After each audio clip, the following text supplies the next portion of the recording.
Hey there, and welcome to another episode of VIVE Influencers. Today we have a very special guest, Jordan from PapaFearGaming VR. How are you doing today?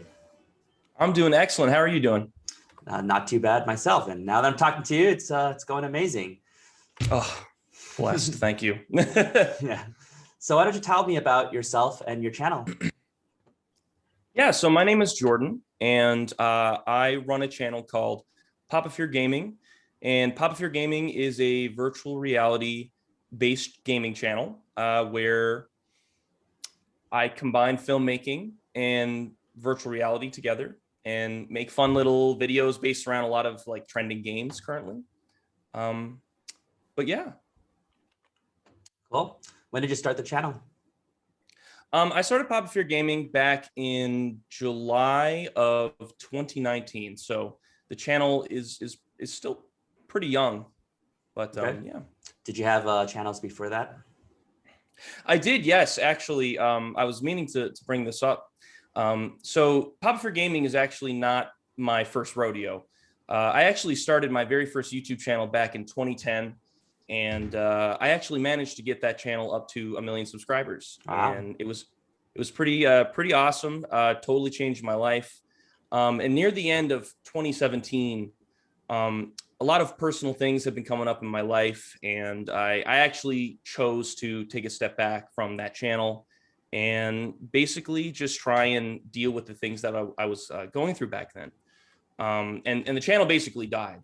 So it was a pretty hard time in my life with that channel. But, after like during that time of just kind of thinking about my life and thinking about what had happened, I realized that, I'm a creator and I love to make things. And, I went to school for filmmaking, and I had discovered virtual reality, and I fell in love, and I saw an opportunity to kind of jump back in, but in a new perspective, and in a growing industry such as VR. So I popped in, and now here I am.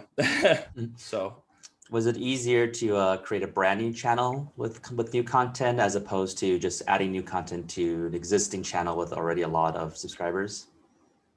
um, it felt better to start fresh and just have a new direction with where I wanted to go. It kind of just made things feel a lot more. Um, it just felt more natural, felt more fresh, and it just felt better to just start over again and just kind of not tangle up in the past and get tangled in like your previous content. So Since you've gotten two channels at a pretty large scale, would you say now it's in your execution skills? You just do it and you execute, can do that again and again, or would you say that's still a lot of right time, right place, and luck and all those things? Um, you know, luck is obviously a factor, but I think it's not the biggest factor. I think deep down, coming from somebody who somehow managed to blow up a channel to 1 million subscribers, lose it all, and start fresh. And it was a fresh start. I didn't get like a bunch of people come over. It was like 2 years after. I would honestly say that the biggest contributor is believing in yourself and being consistent, and like the law of attraction and all that kind of stuff. I really believe in that. And I mean, I'm living evidence that, with hard work and patience, you can make anything happen. And it doesn't happen right away either. It took me 2 years to even get this channel to where it is today. And I still cannot believe the growth that we've had in just the past couple of months. But that's what I would say. Yeah. Were you a bit nervous at the beginning that the second one wouldn't ever be as big as the first one? And at what point did you start to see, wow, this is scaling up quickly? I think it's going to be the biggest thing ever. Well, when I started, it was kind of like just getting back on my feet again.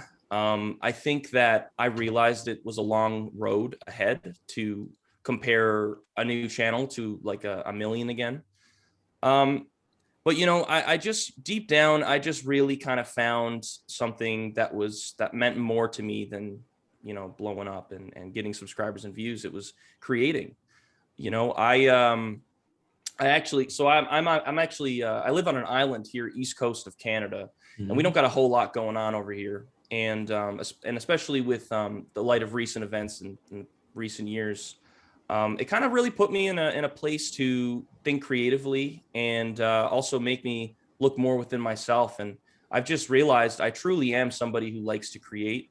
And I grew up wanting to make films, wanted to make videos for people to watch, and you know, I find it kind of ironic that they kind of collided with virtual reality and filmmaking, because it just kind of naturally happened like that. Yeah, that's a pattern I've been noticing with some of these interviews with influencers. And I myself studied a lot of motivation design and gamification. And in that field, there's a difference between what we call extrinsic motivation and intrinsic motivation, where extrinsic, you do it for a reward, a purpose, or a goal, but you don't necessarily enjoy the activity itself. So once you obtain the reward, you hit your goals, or your reward gets stale, or you just stop doing it. Whereas intrinsic motivation is you just, by doing it, you're winning. You know, you enjoy doing so much that you might even pay money to experience it. And if you lost your progress the next day, you would still want to hang out with your friends today, you know, go ahead, play some basketball, do this fun things you do. And so using your creativity is one of those intrinsic drives where we just want to be creative, right? We don't necessarily need a reward. So when you're just focusing on the numbers, that's extrinsic, and once you see some stagnation, people could be very discouraged and burn out. But if you do it intrinsically, you know, just creating, being happy about it, then it's much more sustainable because you're doing it for yourself, not for the numbers.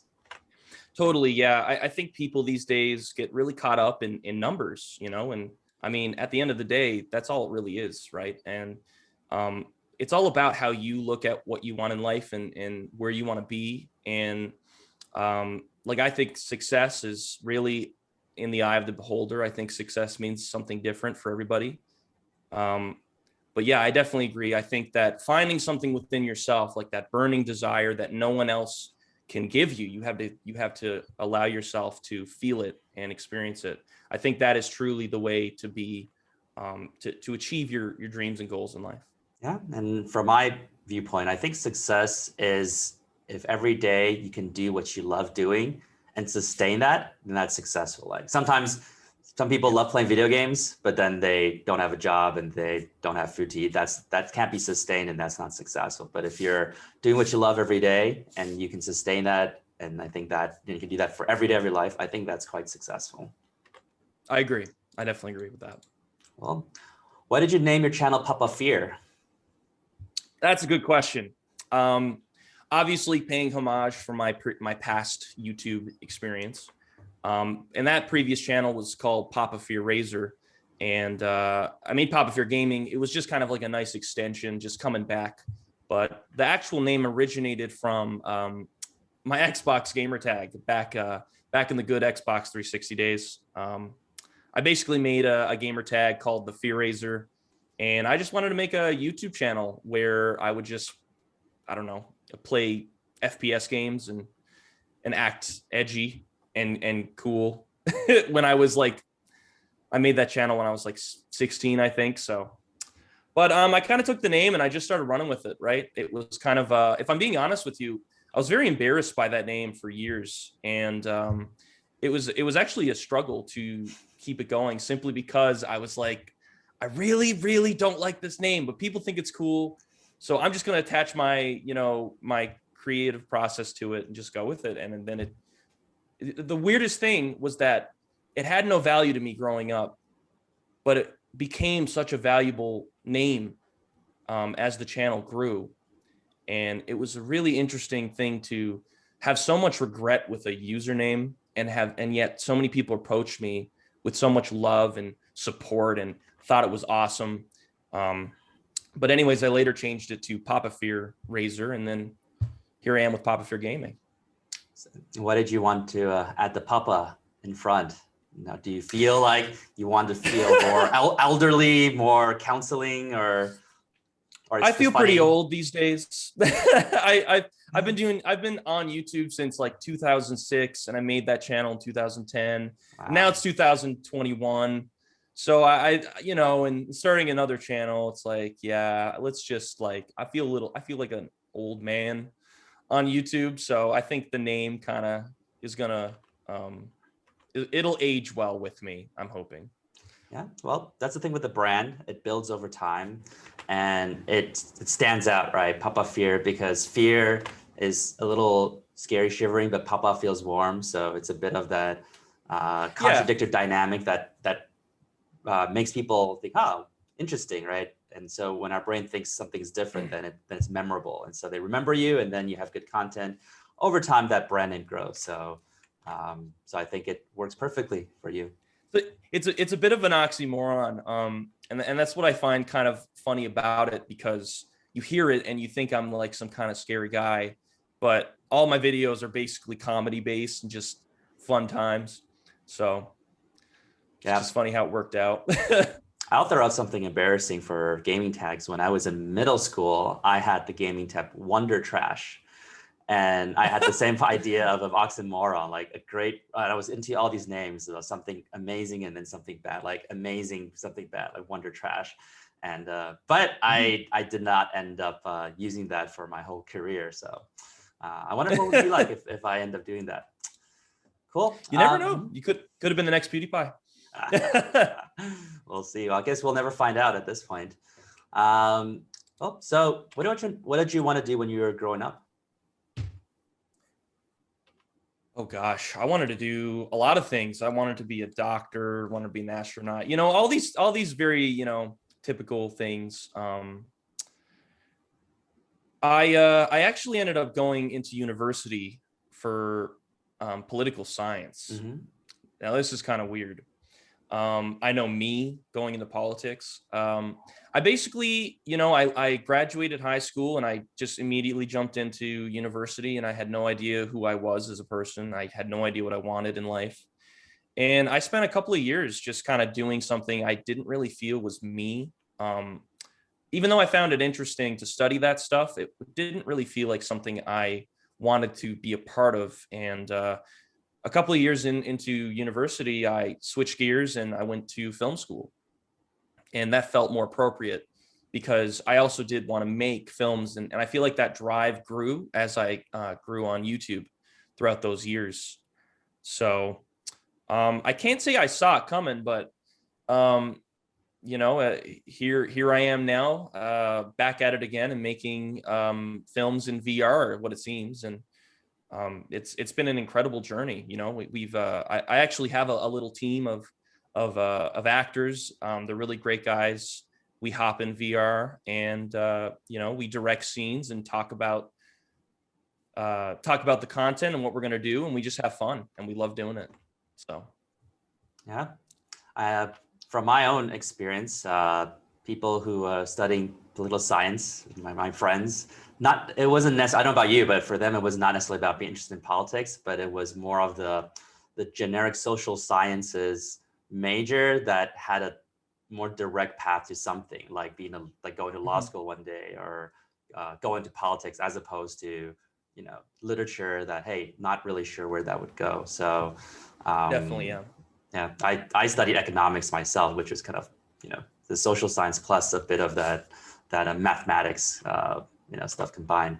If you could snap your finger and suddenly you would be one of your childhood dreams, a doctor, astronaut, would you snap that finger and become something else? And what would that be? Or stay where you keep doing what you're doing? Ooh, that's a good question. I don't know, actually. I also wanted to be a superhero. That was another thing. It's hard to say. Maybe I would have been something else. I think that personally in my life, I've walked through many experiences that led to where I am today. And, looking back, I definitely don't regret any decision that's led up to this moment. But if you were to say, give me a couple options when I was a kid, I probably would have picked an astronaut. Not YouTuber that plays VR? Being a YouTuber wasn't a concept when I was a kid. I understand. So that's why I asked right now if you could snap your fingers. So everything's a concept now. And I know they say the kids these days, one of the top careers they aspire to be is become a YouTuber. So you're living that dream. Thus the Papa, because I feel like an old man. Yeah. What got you into VR? Yeah, so the great movie Ready Player One came out a few years ago, and that was originally a book, but I fell in love with the movie. And another thing too is I came home one day when I was living away to visit my family, and my brothers happened to have VR in the house, and I had never used VR.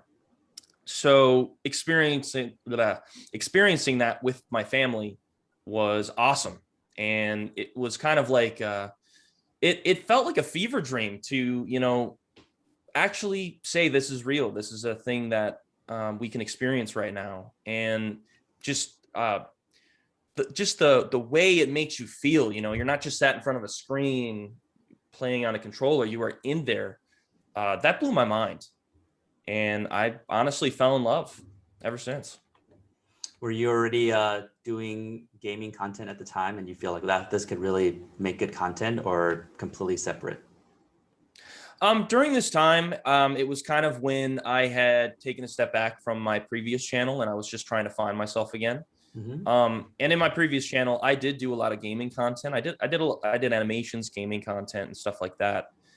Um, but yeah, no, I just happened to, I guess like physically having it in the house with my family was just like was the opportunity I guess I needed. How long did it take to find yourself? I still haven't found myself. It's still a work in progress, but I definitely have learned a lot, and um, like again, I feel better now that I'm glad I took a step back. I think a lot of people put a lot of pressure on themselves, not even YouTube, but just in life in general. And mental health comes first always, and you know, you got to be your number one fan first. And that's something I say to everybody. So, Yeah. Sometimes when you start doing something, it's just a passion, you enjoy doing it. But then as you're trying to get a channel to pick up, you have to have this regimen, right? About uploading this many times a week and doing all that stuff. How do you manage this this discipline without being afraid of burning out? that's also a work in progress. I'm definitely not perfect with that. That's also kind of a thing I'm also still trying to figure out. I guess it really just starts with like, what do you truly want? Like, do you want this to blow up? Do you want this to be like a part-time thing? And I think once you ask yourself the right questions, you just start writing on a sheet of paper how you want to go about it. And that takes discipline, but anyone can do it, and no one's perfect. And I guess just going easy on yourself and getting into that routine is, the ultimate advice especially for this industry. Mm-hmm. How do you balance creating content that you just enjoy doing versus content that you think people want to watch or the algorithm likes?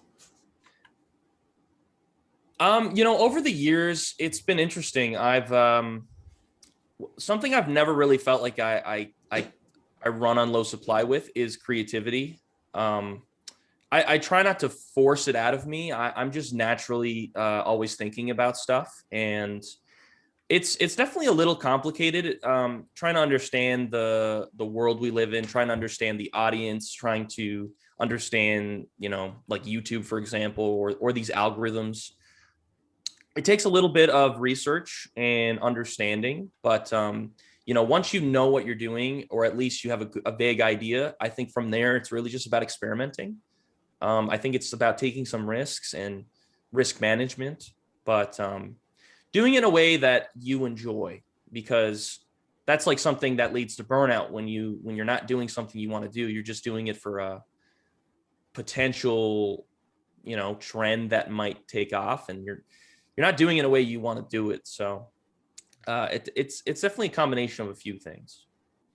Well, so between the first time, your first channel, and your second channel, let's say getting to your first 20,000 subscribers or whatever is memorable, what is the biggest difference between the first time through and the second time through? You were asking some great questions. Looking back the first time compared to the second time, you know, when I hit my from 0 subs to 20,000 subscribers on my very first channel for the very first time, you know, I was working very not so fun jobs. I was working minimum wage jobs, and I was a university student. And, you know, I never saw the success that the channel would become coming at all. You know, I just thought I was going to go to university and graduate and do this thing on the side. But, you know, at the very beginning, it was just kind of like unreal. It was, couldn't believe it. Comparing that to the second time, I definitely felt like I knew what I was doing. But granted, it also wasn't that simple because, you know, it took a while to hit 20,000 subscribers starting fresh again, which I thought was interesting. You know, it seems like getting your first 10 to 20,000 subscribers is probably one of the hardest parts to making a channel. But then after that, it's like you kind of groove into something and it just kind of like balloons almost. But yeah, it's nice to reminisce on these moments. Yep. What were some of the most exciting highlight moments in those, like you hit some milestone, you were invited by a company or whatnot? Like what's memorable that you're so happy for the whole day or even more than a day?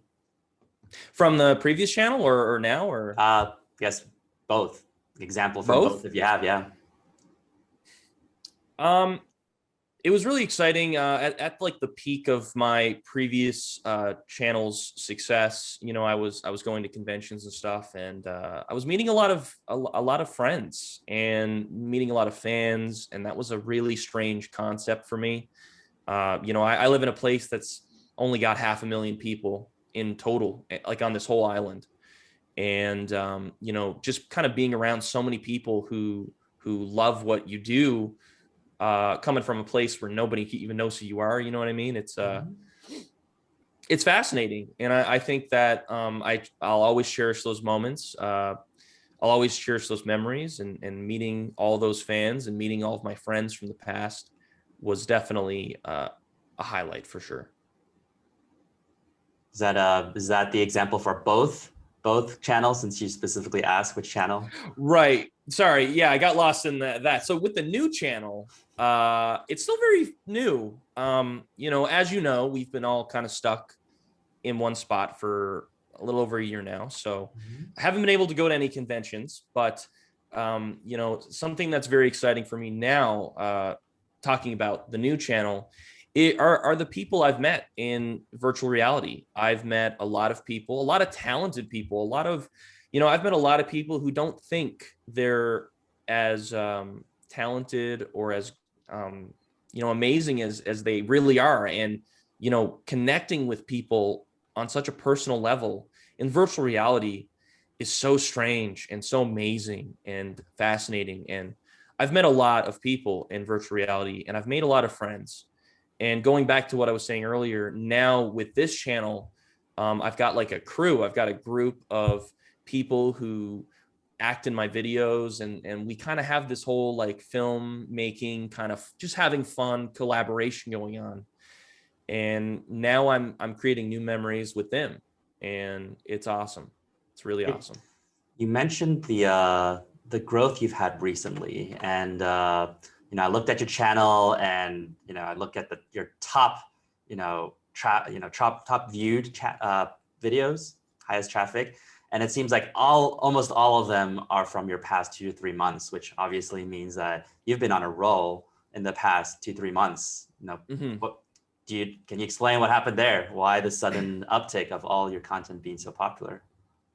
Yeah. So before the explosion, which was like literally 3 or 4 months ago, I only had about 30,000 subscribers, and that took about two-ish years to hit. So the channel was still very small, but all of a sudden, you know, I had this idea. It's like, you know, I don't really have any YouTube friends to film with. Why don't I just go in VR and find people and just say, hey, you know, like, do you want to collaborate? And it just like I don't know why, it was like in my head, it was almost like casting, you know, like I kind of went in this like director filmmaking headspace, and I was like, I just need to find people who want to you know, work with me and make stuff. And um that's exactly what happened. And anyways, I went in, I met a bunch of people, and we started doing this film kind of based videos that, you know, isn't the most common thing on YouTube, and, you know, a little bit of a script and stuff. But anyways, we were just kind of experimenting, when then all of a sudden we decided to do a video on a series called Friday Night Funkin. And, you know, we just took the same concept. I just made a little story. I directed everyone around. And PapaFearGaming is a character. He's actually a character, and he's obviously the main focus. But I try to keep, you know, the story going around the other characters, and it just took off. It blew up. I've never reached this magnitude of growth. I mean, within 3 months, we went from 30,000 subscribers to 450,000 subscribers. And it took 7 years to hit 1 million on the other channel. And I'm almost halfway there in 3 months.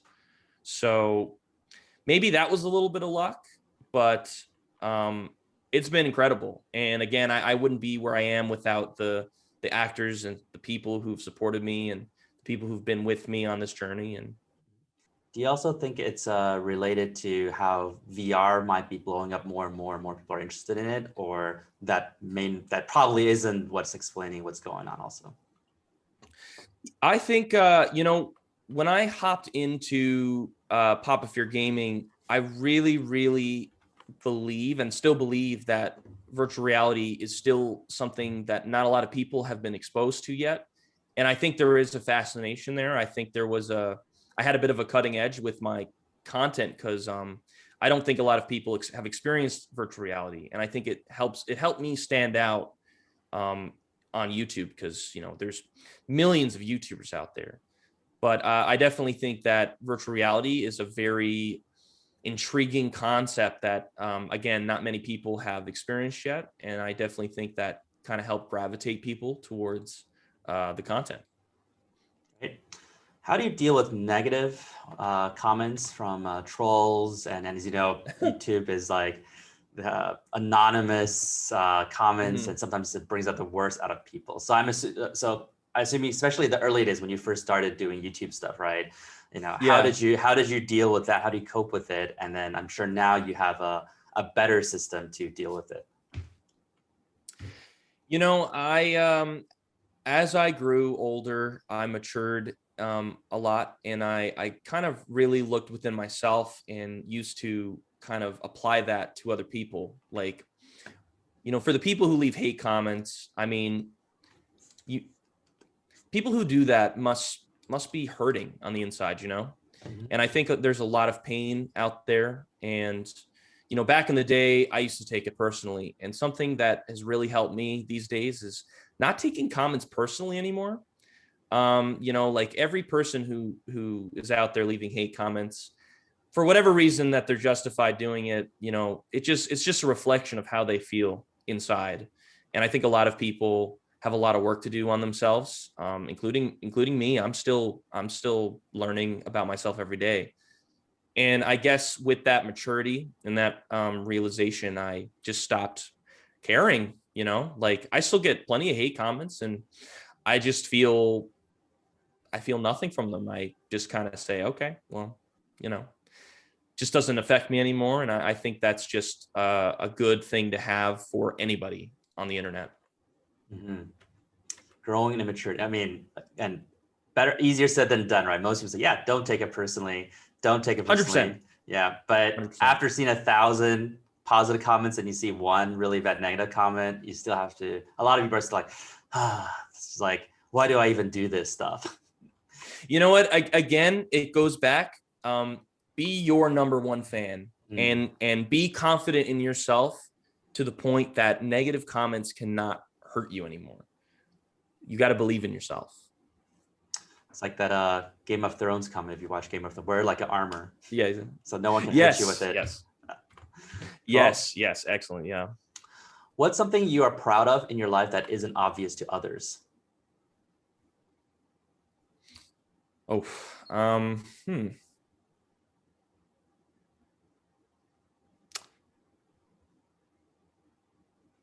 not giving up. Hmm. I think I grew up kind of the awkward, weird kid in school. I didn't have many friends. I was kind of that kid in the back of class drawing anime on a piece of paper, not listening to the teacher. And, as I went through the years in life, a lot of good and bad happened to me, and as it does to all of us. And I think that, you know, through the thick and the thin, I have been really the only thing keeping me from being where I am today and being in a very bad place. And it took a lot of time, and it took a lot of experience, and it took a lot of failures. That's another thing too. You shouldn't be afraid of failure. And I think a lot of people um, don't realize that. And, it goes back to believing in yourself and being your number one supporter. And that was something I never really felt like I had a lot of support outside of myself. And,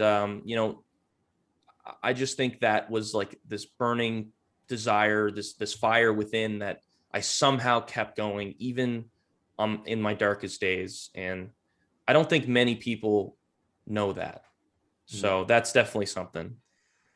How can someone work towards becoming their own biggest fan?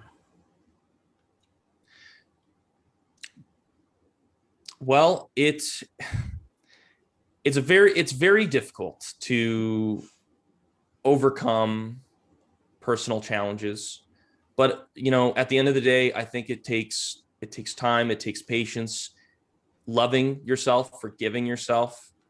No one's perfect. We're all pioneers, in this life. No one knows where we're going. No one knows what the future holds. And I think forgiveness, forgiving yourself for being human and for making mistakes and for reflecting and looking within. I think that's how it starts. And surrounding yourself by positivity. I think another thing too is a lot of people are surrounded by negativity, and unfortunately, it could be friends and family. And I think it's all about being self-aware. I think self-awareness is a huge thing. And just understanding yourself as you go. Yeah. No, I have a similar experience where, I have when I was a nobody, I could try different things, start different projects, and I feel no one cares, it's fine. And then eventually I build up a reputation in the gamification world, known as a top pioneer in it. And then I realized I was afraid to start new things because if I failed, people will say, oh, look, he failed, maybe he's not that good, or, why are we learning about his stuff? So that I did feel that negative force within me. But then I started to realize, hey, to be honest, even if I did fail, no one really cares. They'll say like, oh, that Yukai guy, he failed. I guess it's not so good. What are we gonna have for breakfast? It's just gonna it's just gonna be a few sentences back and forth. That's it, right? Why should I let these few sentences to people who I don't even know affect what I want to pursue in my life? And so it's really getting to like you said, I should believe in myself. I should be my fan. I shouldn't really care about what other people are saying because they really don't care that I'm just a sideline little piece of conversation. That's it. Yeah. I think people's anxiety gets the better of them. And that definitely happens to me a lot. But I think it's kind of just believing in something more than anybody, is what can push you through that, and give you that confidence. You mentioned the term self-awareness, and it's a very important and interesting term I don't hear people talk about a lot. Why do you think it's so important? How can people actually, same thing, become more self-aware? I feel like self-awareness is acknowledging your place in the world in some way. And I think it's acknowledging who you are as a person and your impact and what you want in life and the people around you. I think a lot of people run on emotion, and I don't think they mean to react or perceive things the way that they are meant to perceive. And again, I don't think self-awareness is a very easy thing to achieve. It takes work daily, and I think it requires a conscious effort and again, forgiveness and realizing you're only human. And also it helps to expose yourself towards like podcasts and mental health kind of, audiobooks and constantly learning. I think these are keys to helping everybody understand who they are as a person, and realizing that people have good days, people have bad days. Life is crazy, so Yeah, I guess it's like being a director in your own film. I like that. Right? I like that. Yeah. Because you're not just the actor. People just act in their film, in the plot line. But when you're the director, you have to say, cut, cut, cut. Like, that wasn't good. Like, this is here how you should be said. This is what happened. So it's really zooming out of your current moment and then seeing the whole picture and where you stand in that picture. Life is like a movie, and we've all got our own film going on. We've all got our own story, and we're all actors in this big story we call life. And I love the analogy used. Yeah, that's definitely a good way to look at it. Great. So we're gonna wrap up soon. Where do you think VR would be in 10 years? Well, I'm hoping in 10 years time, I'm just kind of putting the VR headset on and I'm just kind of going into like a Sword Art Online kind of world. I'm kind of hoping, or Ready Player One kind of scenario, or put the suit on, I think virtual reality is going to, personally, I think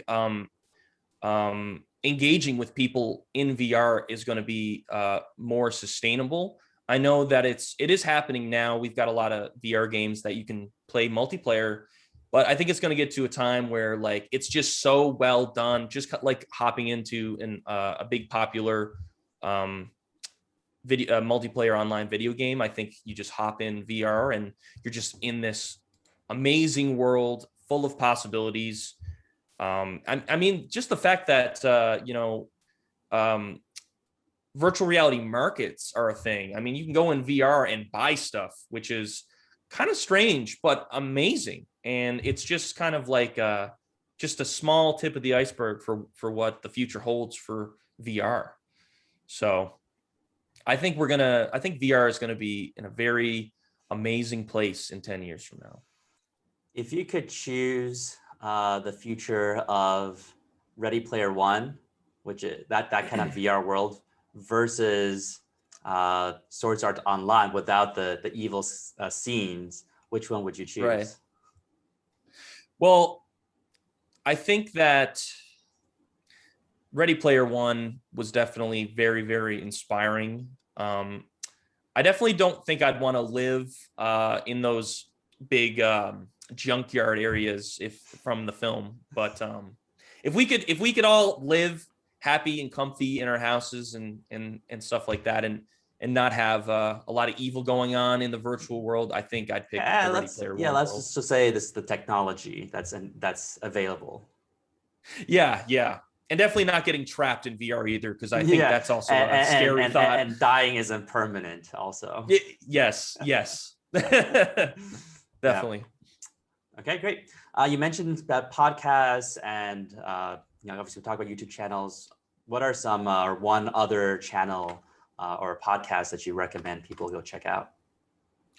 Yeah, I personally listen to Impact Theory by Tom Bilyeu. I've been listening to him for years. He's been an incredible person to listen to because he interviews a lot of people. So he's almost like a platter, if you will, of experts with mental health and anything really, like anxiety or success, motivation, stuff like that. So I think Impact Theory is definitely a good place for anybody to start. That's how I did it. And there's a lot there. So hopefully that helps. Yeah. Any last thing you want to tell our audience? Feel free to plug anything you're doing too. Yeah, I'm honored by VIVE for having me in their list of top 100 global influencers. I never thought that was a thing that I would achieve. I want to thank everybody who's been there and supported me. And I want to say hello to everybody who's meeting me for the first time. And I want to thank VIVE, and I want to thank you for interviewing me. And let's keep this journey going. And here's to an amazing, bright future ahead for virtual reality. Yeah, great. Yeah, VIVE at HTC has been trying to pioneer VR since the very beginning. We care deeply about the community, and we really appreciate people like you really putting so much heart and effort into expanding that VR world and getting people to fall in love with it. So I appreciate you being here today too, spending your time here. So look forward to seeing a lot more great content on your channel and all the great things you'll do in the future. Thank you so much. Thank you. Take care. Bye-bye. All right. Take care. See ya. See ya.